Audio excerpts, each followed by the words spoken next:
જય માતાજી મિત્રો, મારા ખેડૂત મિત્રોને જણાવતા આનંદ થાય છે કે હવે ચોમાસાની શરૂઆત થઈ ગઈ છે. વરસાદ પણ અમારી બાજુ થોડો થોડો પડ્યો છે અને અમે ગિલોડીને રોપણી કરવાની છે, તો પાણી વારી રહ્યા છે ખેતરમાં.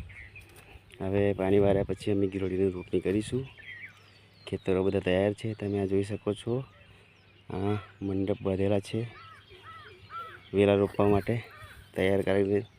હવે જેટલા તમને આ લાકડા દેખાય છે ને, એ લાકડાના ટેકા છે ને, એને એટલા વેલા રોપવામાં આવશે ગિલોડીના તૈયાર કરીને. અને ત્યારબાદ વેલા રોપ્યા પછી આગળનું બધું કામ કરવામાં આવશે. પછી હું મિત્રો તમને એની માહિતી આપતો રહીશ અવારનવાર.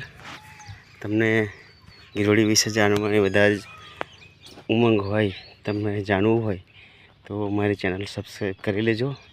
હું આવતી ચેનલમાં સ્પેશિયલ ગિલોડી વિશે જ માહિતી આપવાનો છું, અને એટલી સચોટ માહિતી આપીશ કે તમારે પણ જો ખેતી કરવી હોય અને કદાચ ના પણ કરતા હોય તો તમને જાણવાનું મળશે.